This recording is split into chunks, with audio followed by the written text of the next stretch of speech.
അപ്പോൾ രണ്ടാമത്തെ മെത്തേഡാണ് ടൈപ്പിംഗ് മെത്തേഡ്. ഈ മെത്തേഡിൽ നമുക്ക് 3 ബെനിഫിറ്റ് കിട്ടുന്നുണ്ട്. റീഡിംഗ് പ്രാക്ടീസ് ചെയ്യും, റൈറ്റിംഗ് പ്രാക്ടീസ് ചെയ്യും, അതിൻ്റെ കൂടെ ടൈപ്പിംഗ് സ്കില്ലും കൂടി ഇമ്പ്രൂവ് ചെയ്യും എന്നുള്ളതാണ്. ഇതിനാകെ വേണ്ടത് ഒരു ലാപ്ടോപ്പ്, ഒരു ഇൻ്റർനെറ്റ് കണക്ഷൻ. ഇതെങ്ങനെ പ്രാക്ടിക്കലി ചെയ്യാന്നുള്ളത് നോക്കാം. ക്രോം തുറക്കുക. ക്രോം തുറന്നതിന് ശേഷം എക്സ്പാൻഡ് ചെയ്യുക. ഞാൻ എൻ്റെ അക്കൗണ്ടിലേക്ക് സൈൻ ചെയ്തു, എക്സ്പാൻഡ് ചെയ്തു. ഞാൻ കാംബ്രിഡ്ജ് ഡിക്ഷണറി ടൈപ്പ് ചെയ്തു. അതിനുശേഷം ഗ്രാമറിൽ പോയി. ഇവിടെയാണ് ഇതിൻ്റെ എക്സാമ്പിൾസ് വരുന്നത്. ഈ എക്സാമ്പിളിൻ്റെ അവിടെ കൊണ്ടുവച്ചു. ഇനി പുതിയൊരു ടാബ് ഓപ്പൺ ആക്കിയതിന് ശേഷം എൻ്റെ നോഷൻ ആപ്ലിക്കേഷൻ എടുത്തു. നോഷൻ എന്തിനാണെന്ന് വെച്ചാൽ ഇതിന് മുന്നത്തെ മെത്തേഡിൽ പെൻ ആൻഡ് പേപ്പർ ഉപയോഗിച്ചിട്ട് നമ്മുടെ നോട്ട്ബുക്കിലാണ് എഴുതി വെച്ചത്. ഈ ഒരു മെത്തേഡിൽ നോട്ടിന് പകരം ഒരു നോട്ട് ടേക്കിംഗ് ആപ്ലിക്കേഷനിലാണ് എഴുതി വെക്കുന്നത്. അതിൽ പ്രൈവറ്റിൽ പോയി പ്ലസ് അടിച്ചു, പുതിയ പേജ് ക്രിയേറ്റ് ചെയ്യാണ്. ഷാഡോ റൈറ്റിംഗ് പേജ് ക്രിയേറ്റ് ചെയ്തു, പുറത്ത് ക്ലിക്ക് ചെയ്തു. ആ ഒരു പേജ് ഇവിടെ കാണാൻ പറ്റും, ഷാഡോ റൈറ്റിംഗ്. ഇനി നമുക്ക് 2 പേജ് ഉണ്ട്. ഈ പേജ് ഇവിടെ ഉണ്ട്, ഷാഡോ റൈറ്റിംഗ് പേജ് ഇവിടെ ഉണ്ട്. അപ്പോൾ നമുക്ക് സിംപ്ലി എന്ത് ചെയ്യാൻ പറ്റും, ഈ ഒരു പേജിലേക്ക് പോവാം. ഈ ഒരു പേജിലേക്ക് പോയതിന് ശേഷം എക്സാമ്പിൾസ് വായിക്കാൻ പോവാണ്. 10 times 10 make 100. ഇത് ഓൾറെഡി നമ്മൾ ട്രൈ ചെയ്തു.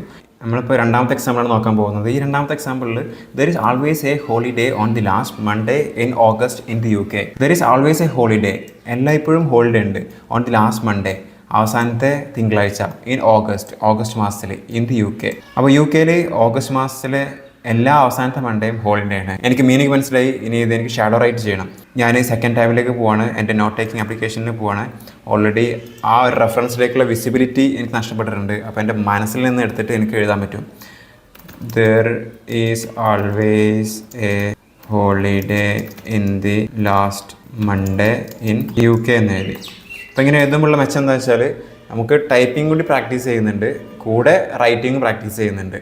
അപ്പോൾ ഓൾറെഡി ടെസ്റ്റ് ടൈപ്പിംഗ് പ്രാക്ടീസ് ചെയ്യുന്ന ആൾക്കാർക്ക് ഈ ഒരു ടെക്നിക്ക് കൂടി ഉപയോഗപ്പെടുത്തിയിട്ട് റീഡിങ്ങും റൈറ്റിങ്ങും ടൈപ്പിങ്ങും ഒരുമിച്ച് പ്രാക്ടീസ് ചെയ്യുക എന്നുള്ളതാണ്. ഇനി ഞാനിത് കമ്പയർ ചെയ്യാൻ ബെറ്റർ കമ്പയർ ചെയ്യാൻ നമുക്ക് വേണമെന്നുണ്ടെങ്കിൽ 2 ഭാഗത്തായിട്ട് ഇടാം. There is always a Holiday Inn the last Monday, on the last Monday. ഇവിടെ ഇന്ത്യയാണ്, ഇവിടെ ഓൺ ദിയാണ്. ഓക്കെ, അപ്പോൾ ദിവസങ്ങളുടെ കൂടെ ഓണാണ് ഉപയോഗിക്കുക എന്നുള്ളൊരു നോളജും കൂടിയാണ്. ഇന്ത്യ എന്നല്ല ഉപയോഗിക്കുക, ഓൺ ദിയാണ് ഉപയോഗിക്കുക. കാരണം ഇവിടെ മൺഡേ ആണ് വന്നത്. ഇവിടെ മൺഡേൻ്റെ സ്പെല്ലിങ് തെറ്റുണ്ട്. അതിനുശേഷം last Monday in August in the UK. അപ്പോൾ ഇവിടെ ഓൾറെഡി മൺഡേ ഡേൻ്റെ കൂടെ ഓൺ ഉപയോഗിച്ചു, പക്ഷേ മന്തിൻ്റെ കൂടെ ഇന്നാണ് ഉപയോഗിച്ചത്. അപ്പോൾ ആ 2 ഡിഫറൻസും ഞാനിവിടെ മനസ്സിലാക്കുകയാണ്. ഇൻ ദി UK ഒരു കൺട്രിയുടെ പേരാണെന്നുണ്ടെങ്കിൽ ഇന്ത്യ എന്ന് ഉപയോഗിക്കും, ഇൻ എന്ന്.